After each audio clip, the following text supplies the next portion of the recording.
Welcome back. We're doing something a little different today. A little different. Yeah, usually we take one big topic, a Hmm. piece of tech, a historical event, a single trend, and we just drill down on it. Right. But today we're looking at a snapshot. I mean, history in the making, really. We are zooming in on a single week, the first week of February 2026. And what a week it was. I mean, if you were just, glancing at the headlines, you might have seen a blur of activity. It's just a lot of noise. A ton of noise. But if you actually read the paperwork, and that's what we did, you can see the tectonic plates of the American government are really shifting. And the context here is just, it's everything. We're 1 year into the second term of the Trump administration. Right. But maybe more importantly, we are right at the starting line of the America 250 celebration, the semi-quincentennial. That is a mouthful. It is 250 years of American independence. Mhm. And against that backdrop, fireworks, patriotic branding, all the celebrations, the White House released a stack of paperwork this past week that is, well, it's dense. It's really dense. We're talking executive orders, proclamations, White House fact sheets, even international joint statements. There's a flurry of executive action. It is. And our mission today, really, is Mhm. to cut through all that political noise because, let's be honest, there is a ton of it. Oh, no, absolutely. And just analyze the mechanics. We aren't here to praise the intent or, criticize the personality. We're here to look at the machinery. Exactly. When the president signs a piece of paper on, say, February 5th, 2026, gears start turning. Money moves. People's lives are affected. So the lens we're using today is, I think, a simple one: help versus hurt. That's the critical metric. Who actually benefits from these actions? Yeah. Is it the regular American family? Is it a specific industry? Is it, the Could be wealthy? the other side of that coin. Right. And conversely, who takes the hit? Yeah. Because in economics and politics, there is almost always a trade-off. We're also going to be looking for the friction points, the legal ones, the constitutional ones, or just, the logical contradictions. And we have a lot to get through. I mean, there's a new government platform that could fundamentally change how you buy prescription drugs. A huge deal. Then there's this very strange situation with Argentine beef and American ranchers. Yeah. Major geopolitical pivots involving India, Russia, and Iran. And that's before we even get to the domestic stuff. Yeah. Operation Metro Surge in Minnesota and this growing clash over sanctuary cities. It's a mix of populism, nationalism, and deregulation. All wrapped up in the flag of America 250. Okay, so let's start with the wallet. Because if there's one thing that really defines this stack of documents, it's a very, very aggressive move on consumer prices. And the headline here, it has to be TrumpRx.gov.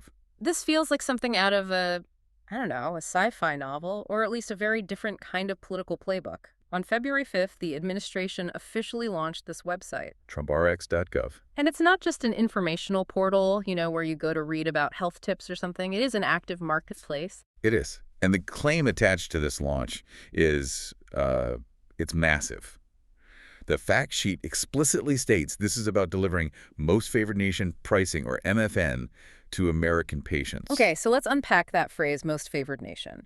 We hear it all the time in trade deals, usually about tariffs on steel or cars. Right. But how does it apply to, my medicine cabinet? Well, the concept is simple fairness, at least in theory.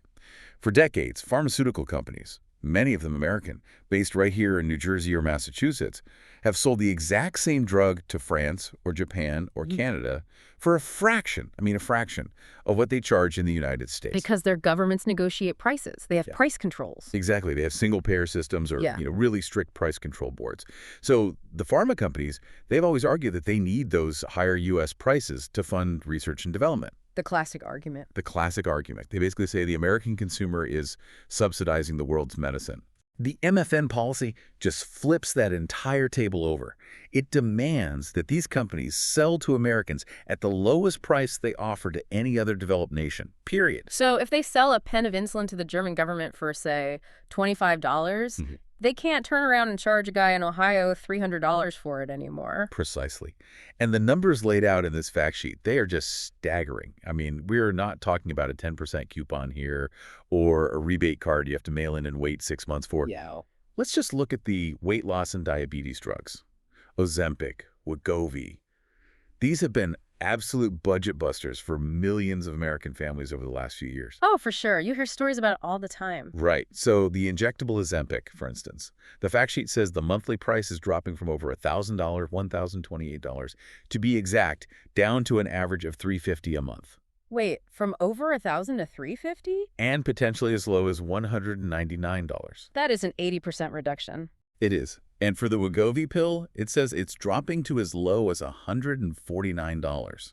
That's life-changing money for a lot of people. I mean, if you're on a fixed income or if your insurance plan has a crazy high deductible, Right. that is literally the difference between taking your medication and, paying your rent. And it's not just the weight loss drugs. I was looking at this section on fertility treatments. This is an area where, as you know, insurance coverage is notoriously spotty. Almost non-existent for a lot of people. Exactly. So if you're a young couple trying to conceive, you're often paying entirely out of pocket. It's a huge, huge barrier. So what are the numbers looking like there? Well, the source lists Gonal-f, which is a very common fertility drug. The price is dropping to $168 per pen. Another one, Cetratide, is going from $316 down to $22.50. $22 from over 300. That's what the document says, $22.50. And insulin Lispro, a common insulin, is listed at just $25 a month. Okay, so if we apply our help versus hurt lens here, this seems like an undeniable help for the consumer. Oh, absolutely. Specifically, people with chronic conditions, diabetes, heart disease, and young families trying to start a family. It just bypasses that whole insurance labyrinth. It seems like it. You go to the site, you get the coupon or the direct price, and you take it to your pharmacy. It connects the patient directly to the manufacturer's deeply discounted rate. Right. But here is the big mechanics question we have to ask. How? How and why? Why did Pfizer and Eli Lilly and Novo Nordisk all agree to this? I mean, huge corporations don't typically volunteer to slash their revenue by 80% out of the goodness of their hearts. But the fact sheet is a little vague. It lists them as partners. It says the administration reached MFN pricing deals with them. My guess is it's a mix of carrot and stick. The stick is the immense, overwhelming pressure of U.S. market access. Meaning if you don't play ball. If you don't play ball with the White House on this, maybe you suddenly lose access to Medicare formularies, or maybe you face a series of antitrust investigations, or all sorts of other regulatory hurdles get thrown your way. The administration is, they're playing hardball. Okay, so that's the stick. What's the carrot? Volume, maybe? If the price is $199 instead of over $1,000, maybe 5 times as many people can suddenly afford to buy it. Okay, that makes sense. But there is a line in the source material that hints at the let's say, the fragility of this entire setup.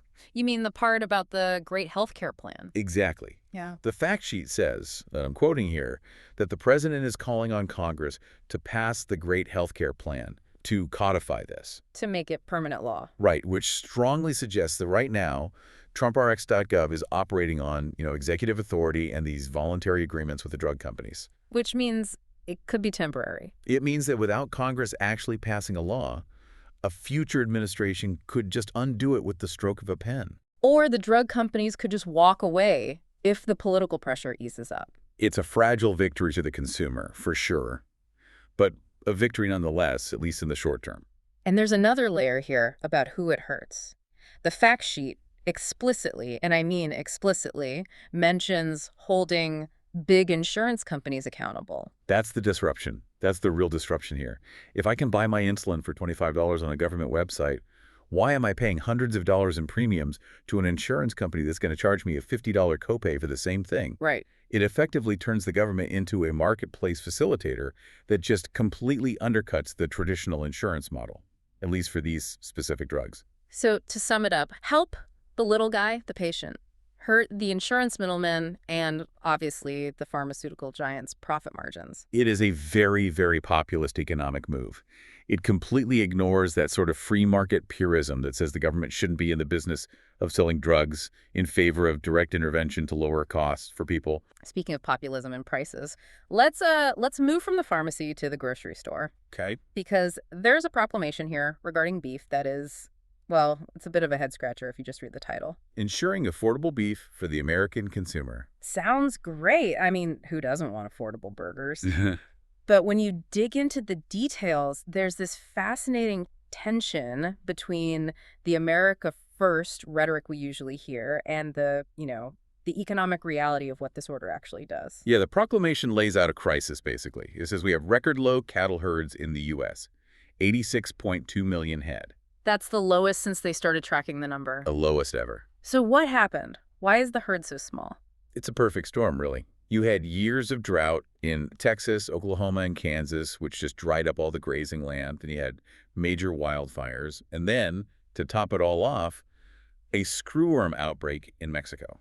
Screwworms. I feel like I haven't heard that term since, like, the 1970s. It's a nasty, nasty parasite. And because of that outbreak, the U.S. had to restrict imports of live calves from Mexico, which our ranchers usually rely on to replenish their herds.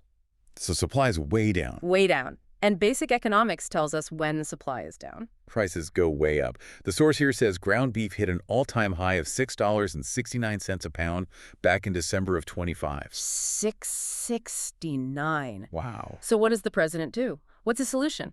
He's using a proclamation to allow 80,000 metric tons of beef to enter the U.S. duty-free from Argentina. Okay, hold on. Pause right there. This is the America First administration. Right. An administration that usually loves tariffs. Yeah. They talk constantly about protecting American industry, American workers, American ranchers.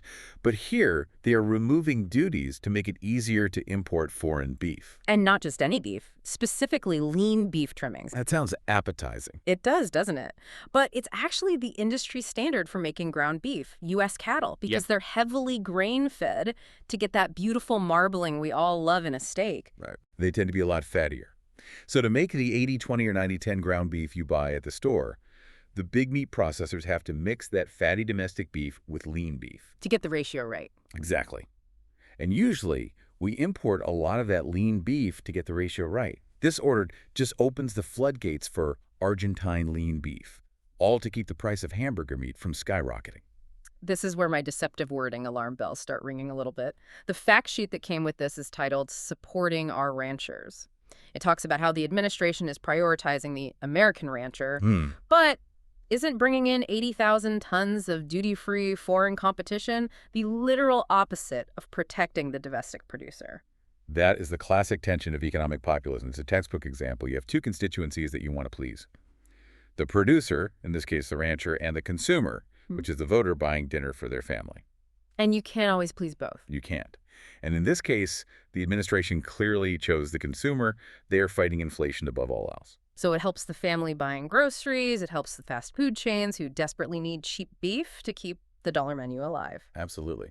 But it potentially hurts the American rancher, who is finally seeing high prices for their cattle after years and years of drought and hardship. They might be saying, hey, I finally have a chance to make a profit here, and now you're flooding the market with cheap Argentine meat. It's a trade-off, a very clear one. And inflation is the #1 enemy here. The administration is betting that millions of happy consumers at the checkout line are worth more politically than a smaller group of unhappy ranchers, even if it completely contradicts their protectionist brand. And you can see the pattern, can't you? With the drugs, it's lower prices for the consumer, which hurts the industry. Yeah. With the beef, it's lower prices for the consumer, which hurts the producer. It's a very consistent theme of prioritizing the cost of living over protecting specific industries. It is. And while we're on household costs, there's a quick press release here about rent. It's titled, Rents Hit 4-Year Low. Right. Down 6.2% from what they call the Biden-era peak. They're citing Zillow and a bunch of local news outlets, Denver, Phoenix, Pittsburgh, and the White House is, they're taking a victory lap. They attribute this to the president's affordability push and reducing bureaucratic barriers. Yeah, this is one of those where we need to apply a little critical thinking on cause and effect. For sure. Rents are, they're largely market-driven, and they lag. The super high rents of 2024 and 2025 spurred a massive boom in apartment construction. Right. Developers saw money to be made, so they started building everywhere. Exactly. And now all that new supply is finally coming online. So you have a glut of new apartments hitting the market, and landlords have to lower prices to fill them up. So it might just be the market naturally correcting itself. It's likely a combination of factors. I mean, if the administration did reduce some federal barriers or put pressure on the Fed regarding interest rates, that definitely helps. But housing is mostly a local issue. But politically? Politically, the rule is simple. If the price of something goes down while you're in the White House, you take the credit. Period. Fair enough. I mean, if gas prices go up, you get the blame, regardless of what global oil markets are doing. Right. So you might as well take the credit when rents go down. Okay, let's shift gears. We've looked at the wallet. Now let's look at safety, the border, and the reach of federal power. Because there is a very, very intense situation unfolding in Minnesota that takes up a lot of space in these documents. Operation Metro Surge. It sounds like a military deployment. And in some ways, it is a deployment of federal force, but it's aimed at a local jurisdiction. The White House put out a statement with a headline that is, well, it's blunt. Minnesota Democrats protected this violent illegal alien. Wow. They are not mincing words there. Not at all. And they highlight a very specific case, a man named Esdras Aaron Rodriguez Hernandez. Okay, so tell us about him. Why is he the poster child for this entire operation? Because it's a textbook case for their argument against so-called sanctuary cities. He's an undocumented immigrant from Guatemala. He was accused of domestic abuse. The source says he was released by local authorities in Hennepin County, that's Minneapolis, without bail. Without any bail. According to this document, yes. Then he apparently evaded justice for a year, got arrested again on another charge, and was released again on just $100 bail. And then ICE had to go in and find him and capture him themselves. Correct. So the administration is using this one single story to just hammer the concept of sanctuary cities. Right. They're arguing that local policies that prioritize protecting undocumented immigrants are actively endangering citizens. They frame it as a very simple choice. Yeah. Radical left Democrats versus law and order. And they're backing this argument up with something I found pretty unusual. They actually released a document that contains polling data from a group called Signal. This really stood out to me, too. I mean, usually White House releases are policy papers or legal arguments or scientific data. This is raw political polling. What does it say? It claims that 67% of voters, and this is the key part, including 50% of Democrats, think local jails should cooperate and hand over criminal illegal aliens to ICE. So why release polling data in an official government packet? I mean, that feels like something a campaign does, not the executive branch of the government. I think it's about manufacturing a mandate. They're basically saying, look, we aren't just imposing our will from Washington, D.C. We are enforcing the will of the people against these radical local politicians. It gives them a democratic justification for something like Operation Metro Surge. A justification for an operation that resulted in over 4,000 arrests, yes. But there is a huge constitutional friction point here, isn't there? I mean, we have the 10th Amendment, states' rights. A huge one. It's called the anti-commandeering doctrine. The federal government cannot force state resources, like local police or local sheriffs, to do the federal government's job for them. So they can't force a sheriff in Minneapolis to hold someone for ICE if state or local law says otherwise. They can't. That has been a major legal battleground for years. However, this document also mentions that unprecedented cooperation is now happening. Which implies that the pressure is working. It does. Either through the threat of withholding federal funds, which is a common tactic, or simply the immense political pressure generated by highlighting cases like this Rodriguez-Hernandez one. They're trying to break the will of the sanctuary cities, not through new laws, but through brute political force and public shaming. So if we apply the help versus hurt lens to this scenario... Well, the argument for help is public safety. If you believe, as the administration clearly does, that these sanctuary policies are releasing dangerous criminals onto the streets, then this operation helps protect the community. And the hurt. The hurt is to the autonomy of local governments to set their own law enforcement priorities. And, of course, to the immigrant communities who may feel unfairly targeted by a surge that rounds up 4,000 people. Now, tied into all this is another executive order. This one is on protecting the national security from criminal actors. It seems to fly a little under the radar, but it looks technically pretty significant when it comes to data. It is significant. It mandates the Attorney General to open up Department of Justice criminal records, specifically something called the CHRI, or Criminal History Record Information, to the Department of Homeland Security. Wait a second. They didn't already do that. Yeah. And you would just assume the FBI and ICE are talking to each other. Not fully. Not in this integrated way. There have always been data silos, partly for privacy reasons, partly just because of old-fashioned bureaucracy. This executive order is designed to smash that silo. It says DHS needs full, seamless access to DOJ files for vetting anyone entering the country. And it also mentions sharing this data with foreign countries, the visa waiver program countries. Right, reciprocity. If we want to know if a French tourist coming to New York has a criminal record in France, then France wants to know if an American tourist going to Paris has a record here. Is there a privacy concern here for regular Americans? There's always a privacy concern. I mean, whenever you integrate massive federal databases like this, the risk of what they call data creep exists. What do you mean? Well, if DHS has full, unfettered access to all DOJ files, does that mean a border agent can now see your old speeding tickets or a sealed juvenile record from 20 years ago when you're coming back from a vacation in Cancun? And if we're sharing our data with foreign governments, we have to trust their privacy safeguards are as strong as ours. The order says there must be appropriate safeguards. It does. But as we know all too well, the devil is always in the implementation of these things. So, help versus hurt. It helps national security advocates who want to catch any and all potential criminals trying to cross borders. But it potentially hurts privacy advocates who are worried about the creation of a single, unified federal surveillance apparatus. Okay, let's zoom out. Way out. To a global scale. Section 3 of our analysis is all about geopolitics, and there's a really fascinating pivot happening with India and Russia. This is a masterclass in transactional diplomacy. It really is. We have a proclamation about modifying duties on the Russian Federation, and we have a joint statement with India, and you have to read them together. Okay, connect the dots for us. So rewind a bit. Previously, the U.S. had slapped these heavy 25% tariffs on India And why was that? because India was buying huge amounts of Russian oil. They were basically keeping the Russian economy afloat during the war, and the U.S. wanted to punish them for it. So, it was a punishment tariff. Exactly. But now, according to this new joint statement, India has taken significant steps. They have stopped buying Russian oil. And even more importantly, they've signed a 10-year defense cooperation framework with the United States. So they switched sides, basically. They've pivoted hard. And in exchange, The tariffs are gone. the tariffs are gone, dropped, wiped away. But it's not just, we forgive you, is it? The joint statement looks like a massive shopping list.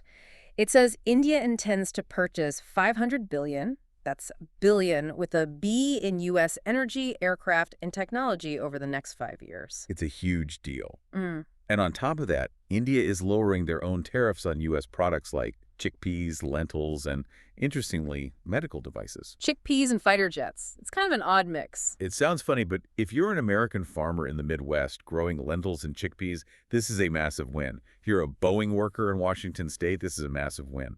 That's the help. And the hurt? The hurt is clearly and unambiguously aimed at Russia. Losing the Indian oil market is a crushing blow to Putin's economy. Yeah. The administration is essentially bribing India to leave Russia's orbit, using military tech and energy deals as the bait. It also really shows how this administration views tariffs. They aren't just an economic policy to protect domestic industry. They're a weapon. They're a bludgeon. It's do what we want, or you will pay 25%. Do what we want, and we'll be best friends and sell you everything. It's the art of the deal on a global scale. It's purely transactional. I mean, you read these summaries, there's no talk of shared values or the importance of democracy. It's just, you buy our planes, you stop funding our enemy, and we will give you a pass. But there is another major global player mentioned in these documents, Iran. And this part is, I think, the most explosive section of the entire stack of paperwork. Yeah, Operation Midnight Hammer. The name alone sounds like a movie title. And the fact sheet on Iran mentions this operation in the past tense. It says the president authorized a military strike back in June that obliterated Iran's nuclear facilities. That is a massive piece of news just casually tucked into a fact sheet. We are talking about a kinetic military action that supposedly set back their nuclear program by a significant amount. And now, fast forward to this week. The February 6th executive order declares a continuing national emergency with respect to Iran. And it imposes these sweeping new tariffs on any country that trades with Iran. So this is secondary sanctions on steroids. It is. It's basically telling the rest of the world, you can trade with Iran or you can trade with the United States of America. You cannot do both. And what's the legal justification they're using for this? This is the amazing part. They are using a national emergency that was first declared in 1995. Executive Order 12957, signed by Bill Clinton. That is over 30 years ago. That is.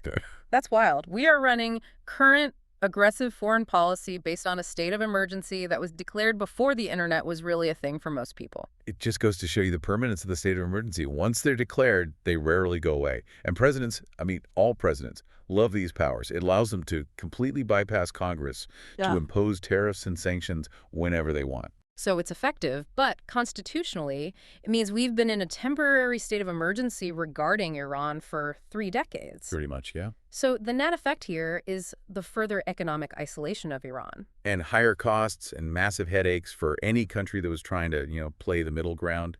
If you're a European company doing business in Tehran, you effectively have to shut down your operations there, or you risk losing the entire U.S. market.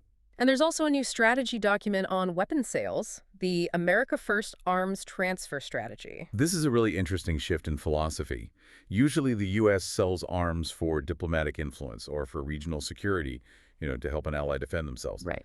This document explicitly reframes arms sales as a tool for American reindustrialization. It sounds like a jobs program. It basically is. The goal is to prioritize selling weapons systems that require building new factories and new production lines here in the U.S. And there's a fascinating constraint mentioned. The source says there will be restrictions on stock buybacks for the big defense contractors. Wait, really? The administration is telling defense companies you can't just take these massive profits and give them to your shareholders. You have to reinvest and build factories. Yes. The document says the goal is to stop defense contractors from putting stock buybacks ahead of production capacity. That is a very, very populist intervention into the free market. It directly helps the worker on the assembly line in Ohio or Texas. That's the help. And the hurt?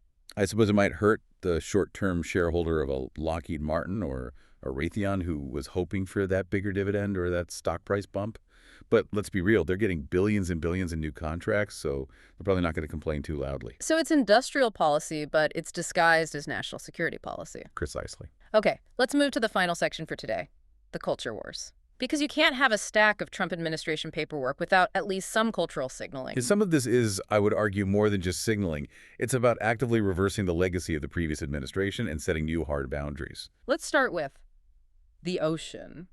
The Northeast Canyons and Seamounts Marine National Monument. A classic toggle switch issue. Obama protected it, Trump unprotected it, Biden came in and protected it again. And now Trump is opening it up again. Right, specifically for commercial fishing. The proclamation makes an interesting argument. It says the fish there, tuna, swordfish, etc., are highly migratory. Meaning they don't stay put. They don't stay inside the monument's boundaries. So the argument goes, banning fishing in that one spot doesn't really save the fish, it just hurts the fishermen. So who wins here? Clearly the commercial fishing industry, the lobstermen in Maine, the longline fishermen up and down the East Coast. These are working class jobs. And who loses? Conservationists and environmental groups, obviously, and potentially the ecosystem itself if those seamounts, which are basically underwater mountains teeming with unique life, are damaged by heavy fishing gear. The administration is siding with utilization over preservation. A clear choice. Now, speaking of history and preservation, the proclamation on National Black History Month. I read this, and it does not sound like the standard "we honor the great contributions" of text that you usually see. No. It is very, very aggressive. It explicitly attacks the progressive movement and far-left politicians for painting a, and I'm quoting, toxic and distorted vision of American history. It brings up a figure named Prince Estabrook. Yeah, a black patriot who fought at the Battle of Lexington. The narrative here is very specific. It's an attempt to say that black history is not separate from American history, but that it is an integral part of the grand American story. It's a rejection of the 1619 Project narrative of systemic rot. And a full-throated replacement of it with a 1776 narrative of shared glory and shared ideals. It also announces the future construction of a national garden of American heroes, complete with statues. It feels like political theater, but it's powerful theater. It is. It's using an official document of the state to fight a very active culture war battle. It frames the administration as the defender of a unified, colorblind history against what it calls divisive progressives. And finally, there's a brief but very short message on National Women and Girls in Sports Day. This was expected, I think. It ties federal funding directly to a biological definition of sex. It says, any program that rejects biological reality will not receive federal funds. So any school or athletic league that allows transgender women to compete in female sports risks losing all of their federal money. It's a direct threat. Help versus hurt. It's framed as helping biological female athletes who feel their sports are becoming unfair or unsafe. And it hurts. It hurts transgender athletes who feel they are being excluded and discriminated against. In the eyes of this administration, it is a zero-sum game. There is no middle ground. So we've gone from $199 Ozempic to bombing Iranian nuclear facilities to statues in a garden. What does this all mean when you put it together? I think when you look at the whole stack, you really see two presidencies happening at the same time. What do you mean by that? Well, on one hand, you have the populist economic manager, the person who is lowering drug prices, fighting rent inflation, fighting for the little guy against big insurance and big pharma. That's the whole TrumpRx.gov side of things. Yeah, on the other hand, You have the aggressive nationalist, the one who threatens tariffs, uses military force like a hammer, and uses the full power of the state to enforce cultural boundaries, whether that's at the border, in the classroom, or in our history books. and what's the common thread that runs through both of those? Executive power. Just notice how almost all of this was done via executive order or proclamation. The great healthcare plan needs Congress, but almost everything else we've talked about, he's doing it alone. Using emergency powers that have existed for 30 years and, expanding them to fit today's goals. Exactly. So if we go back to our central question, the final verdict on who benefits. Consumers clearly get cheaper drugs and cheaper beef, at least in the short term. Defense contractors get massive long-term deals, but they have to build the factories here at home. And the political base gets the cultural red meat of border enforcement and these anti-woke proclamations. And what's the cost? Who's on the hurt side of the ledger? I think the cost is stability for anyone on the other side of that power. If you're an undocumented immigrant, a progressive educator, an Iranian trader, or even an American rancher facing a flood of Argentine imports, the ground is shifting very quickly under your feet. It really brings us back to that America 250 theme that's framing this whole year. Yeah. It seems the administration is using this anniversary not just as a party, but as a mandate to fundamentally redefine the nation. It does. It reminds me of that mention of the Monroe Doctrine in one of the messages, the Trump corollary, peace through strength. And it raises a pretty provocative thought for you, for the listener. We are seeing a transaction take place. On one side of the deal, the government is offering you tangible, immediate economic relief. Cheap insulin, cheap food, maybe lower rents. Things people feel every day. Every single day. And in exchange for that, the executive branch is asserting a level of dominance, both domestically and globally, that is perhaps unprecedented in modern times. So we're moving from being the leader of the free world to maybe a hegemonic enforcer? You could see it that way. So the question becomes, in this exchange of cheap goods for expanded executive power, are you getting a good deal? That is the question of the year. Thanks for diving in with us today. We'll be watching to see what happens when these orders actually hit the streets. See you next time.